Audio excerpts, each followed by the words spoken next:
Welcome दोस्तों, मैं हूं एडवोकेट जितेंद्र। आज के वीडियो में बताने वाला हूं कि पति और पत्नी के बीच में जब डिस्प्यूट हो जाता है तो उस सिचुएशन में पत्नी है जो पति को छोड़ के मायके चली जाती है या फिर और कहीं चली जाती है, और वहां पे जाने के बाद में पति और पति के घर वालों के ऊपर आईपीसी 498 और डीपी एक्ट एंड डोरी प्रोविजन एक्ट का सेक्शन 3 और 4 का केस कर देती है।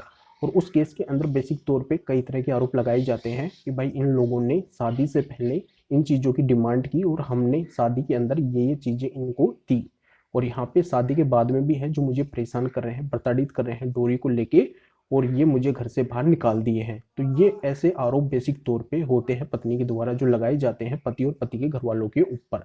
पर यहाँ पे आज की वीडियो में बताने वाला हूँ कि अगर पत्नी या फिर पत्नी के मायके वालों के द्वारा शादी के अंदर अगर पति को ये चीजें दी गई हैं तो पति के ऊपर है जो डोरी का केस नहीं लगेगा, अगर लगेगा तो भी खारिज हो जाएगा। तो क्या बात है इस जजमेंट के अंदर कही गई है, बहुत ही इंपॉर्टेंट जजमेंट है, इंपॉर्टेंट वीडियो है। तो अंत तक मेरे साथ इस वीडियो में बने रहिए, पूरी जानकारी समझ में आ जाएगी। पति के लिए 100% काम का वीडियो है, तो पूरा देखिए, पूरी जानकारी समझ में आएगी। उससे पहले बता दूं, चैनल को सब्सक्राइब नहीं किया है तो सब्सक्राइब भी कीजिए, बेल आइकन दबाइए, वीडियो को लाइक करके शेयर जरूर कर दीजिए। तो चलिए शुरू करते हैं। तो दोस्तों इस जजमेंट के अकॉर्डिंग मैं क्लियर कर देता हूं कि पत्नी के द्वारा जब डोरी का केस पति के ऊपर किया जाता है, उसके घर वालों के ऊपर किया जाता है, तो उसमें बेसिक आरोप ये होते हैं, भाई इन लोगों ने क्या है शादी से पहले इन इन चीज़ों की डिमांड की और हमने कहीं से भी एडजस्ट करके इनको ये दिया।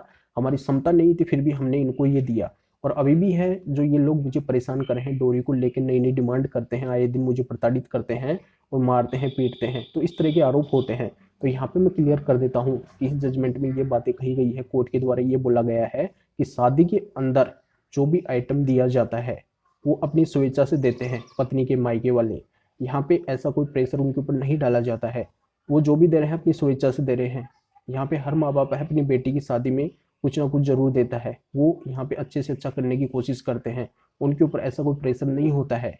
तो यहाँ पे शादी के अंदर जो भी वो चीज़ें दे रहे हैं वो उपहार के अंदर आएगी, न कि दहेज के अंदर। तो यहाँ पे कोर्ट ने क्लियर किया है कि शादी के अंदर पत्नी के मायके वाले जो भी दे रहे हैं वो उपहार दे रहे हैं, वो दहेज नहीं दे रहे हैं, और वो अपनी स्वेच्छा से दे रहे हैं। उनके ऊपर ऐसा कोई प्रेशर नहीं होता है। अगर उनके ऊपर ऐसा प्रेशर है, उनसे अगर डिमांड की जाती है तो उनको उसी टाइम पे ऑब्जेक्शन उठाना चाहिए। वो ऑब्जेक्शन क्यों नहीं उठाते हैं और बाद में फिर वो दहेज का केस डालते हैं, तो वो गलत है। यहाँ पे शादी के अंदर जो भी दे रहे हैं वो उपहार दे रहे हैं, अपनी इच्छा अनुसार दे रहे हैं। तो यहाँ पे ये बात क्लियर की गई है कोर्ट के द्वारा। तो ये एक बहुत ही इंपॉर्टेंट जजमेंट है। पति के ऊपर अगर इस तरह के आरोप लगते हैं, इन लोगों के द्वारा डिमांड की गई तभी हमने इनको ये दिया, इन्होंने दहेज मांगा तब हमने ये दिया, तो यहाँ पे ये एक निराधार आरोप होते हैं। और ऐसे आरोपों का कोई आधार नहीं होता है, और ये दहेज के अंदर नहीं आएंगे, ये आएंगे उपहार के अंदर। यानी कि ये पति के द्वारा डिमांड नहीं की गई है, उन्होंने अपनी इच्छानुसार दिया है। तो यहाँ पे ये क्लियर हो गया होगा कि पति के ऊपर अगर इस तरह के आरोप लगते हैं, इस तरह के अगर डोरी के केस लगते हैं, तो यहाँ पे पति को घबराने की आवश्यकता नहीं है। पति के ऊपर लगे आरोप हैं जो हट जाएंगे और उसके ऊपर जो केस है वो भी खारिज हो जाएगा। तो ये एक बहुत ही इंपॉर्टेंट जजमेंट है। Vishnu versus state of Kerala का है, वीडियो के डिस्क्रिप्शन में इसका लिंक दिया गया है, उसके ऊपर क्लिक करके इसको अच्छी तरह से रीड करके अगर आपके केस से मिलता है तो इस जजमेंट को यूज करके फायदा उठा सकते हैं। तो फिर आगे मिलेंगे आपसे नए वीडियो नए टॉपिक के साथ में। आप सभी का बहुत बहुत धन्यवाद।